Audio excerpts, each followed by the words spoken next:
આકાશવાણી સમાચાર રૂપલ જાની વાંચે છે. મુખ્ય સમાચાર.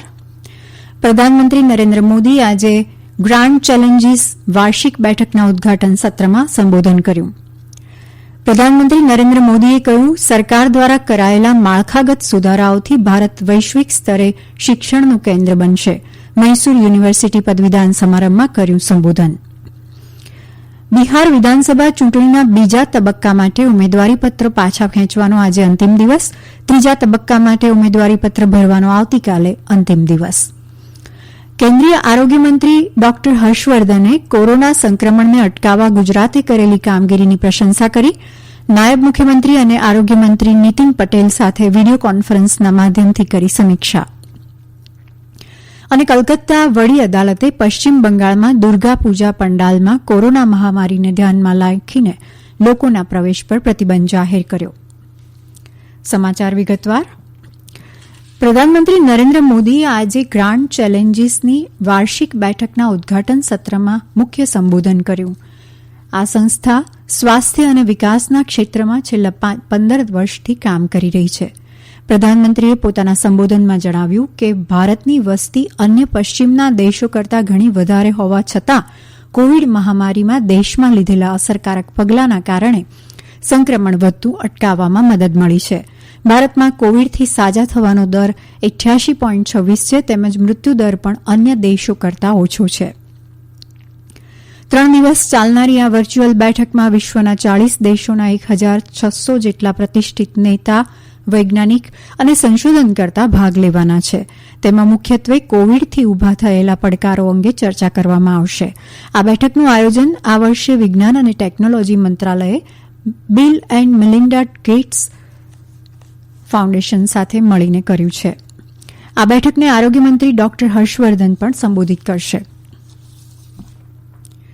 પ્રધાનમંત્રી નરેન્દ્ર મોદીએ આજે મૈસૂર યુનિવર્સિટીના પદવીદાન સમારંભ 2020ને વીડિયો કોન્ફરન્સિંગના માધ્યમથી સંબોધન કર્યું. આ પ્રસંગે પ્રધાનમંત્રીએ જણાવ્યું કે છેલ્લા 6 વર્ષમાં તેમની સરકાર દ્વારા શરૂ કરવામાં આવેલા માળખાગત સુધારાઓથી દેશમાં ઉચ્ચ શિક્ષણની સંસ્થાઓમાં પારદર્શિતા અને સ્વાયત્તતા લાવવામાં મદદ મળી છે. હાલમાં શરૂ કરવામાં આવેલી નવી રાષ્ટ્રીય નીતિ શિક્ષણ માટે પ્રતિભાશાળી યુવાનોને વૈશ્વિક પડકારોનો સ્વીકાર કરવા માટે તૈયાર કરશે, જેથી તેઓ જરૂરી કુશળતાવાળી નોકરીઓ સુધી પહોંચી શકે. પ્રધાનમંત્રીએ કહ્યું કે છેલ્લા 6 વર્ષમાં 6 નવી આઈઆઈટી, 16 આઈઆઈઆઈટી, 7 આઈઆઈએમ અને 7 એઇમ્સને મંજૂરી આપવામાં આવી છે, જેથી યુવાનોએ ઉચ્ચ અભ્યાસ કરવાની વધુ તક મળી શકે. 27મી જુલાઈ 1916ના રોજ મૈસૂર યુનિવર્સિટીની સ્થાપના કરાઈ હતી. તે દેશની 6ઠ્ઠી અને કર્ણાટક રાજ્યની પ્રથમ યુનિવર્સિટી છે. બિહારમાં વિધાનસભા ચૂંટણીના બીજા તબક્કા માટે ઉમેદવારીપત્રો પાછા ખેંચવાનો આજે છેલ્લો દિવસ હતો. બીજા તબક્કામાં 17 જિલ્લાની 94 બેઠક માટે 3 નવેમ્બરે મતદાન થશે. આ તબક્કા માટે કુલ 1717 ઉમેદવારોએ ઉમેદવારીપત્રો ભર્યા હતા. ચકાસણી બાદ 1514 ઉમેદવારીપત્રોને મંજૂર કરાયા છે.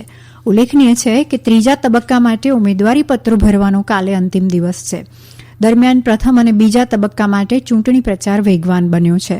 પ્રથમ તબક્કામાં 91 તથા બીજા તબક્કામાં 94 બેઠકો પર મતદાન યોજાશે. તમામ રાજકીય પક્ષો મતદાતાઓને રીઝવવા જાહેર સભાઓ યોજી રહ્યા છે.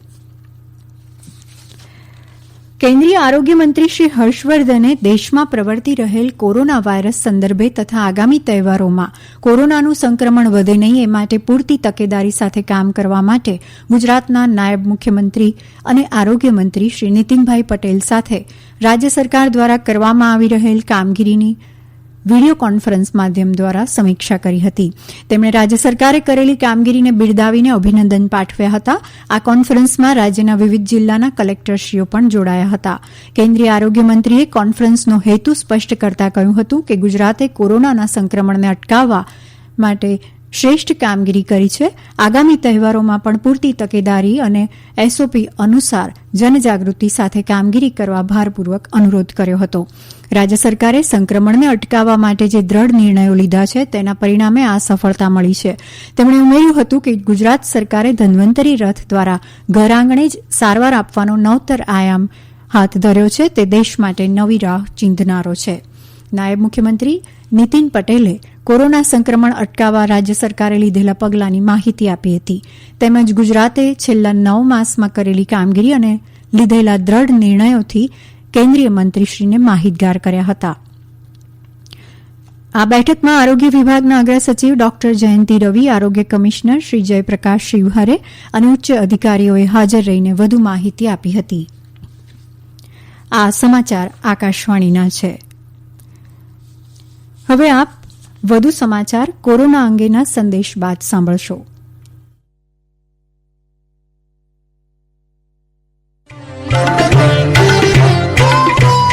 કોવિડથી બચવાના મહત્વપૂર્ણ 3 ઉપાય: માસ્ક પહેરો, 2 ગજનું સલામત અંતર જાળવો અને હાથ સાફ રાખો.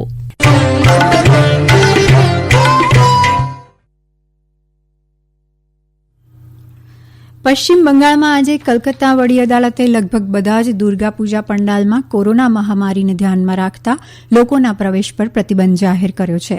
અદાલતે તેના આદેશમાં જણાવ્યું છે કે માત્ર પૂજાના આયોજકો અને પંડાલમાં બહાર મુકાયેલી યાદીમાં દર્શાવેલા નામ પ્રમાણે જ અંદર પ્રવેશ મળી શકશે. એક પંડાલમાંથી બીજા પંડાલમાં જવા પર પણ પ્રતિબંધ મુકાયો છે. પશ્ચિમ બંગાળમાં આજથી શરૂ થયેલ દુર્ગાપૂજા મહોત્સવમાં ભાગ લેવા લોકોના ઉત્સાહને ધ્યાનમાં રાખીને અદાલતે આદેશ જાહેર કર્યો છે.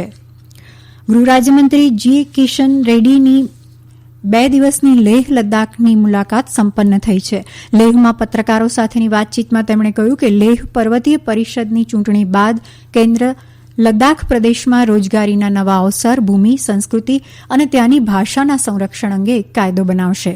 કોંગ્રેસ નેશનલ કોન્ફરન્સ અને જમ્મુ કાશ્મીર પીપલ્સ ડેમોક્રેટિક પાર્ટીની ટીકા કરતા શ્રી રેડ્ડીએ કહ્યું કે આ પક્ષો બંધારણના કાશ્મીર સંબંધિત અનુચ્છેદ 370 અને 35 ને નાબૂદ કરવા બાબતે રાષ્ટ્રીય હિત અને લદ્દાખના લોકોના હિતની વિરુદ્ધ ચીન અને પાકિસ્તાનની વિચારધારાનું અનુકરણ કરે છે.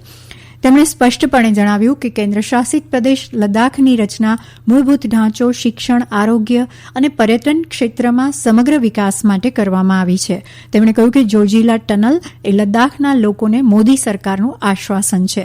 શ્રી રેડ્ડીએ લદ્દાખના વધુ સારા વિકાસ અને કેન્દ્ર તરફથી સતત સહાયતા માટે લેહ પર્વતીય વિકાસ પરિષદની ચૂંટણીમાં લોકોનું સમર્થન માંગ્યું હતું.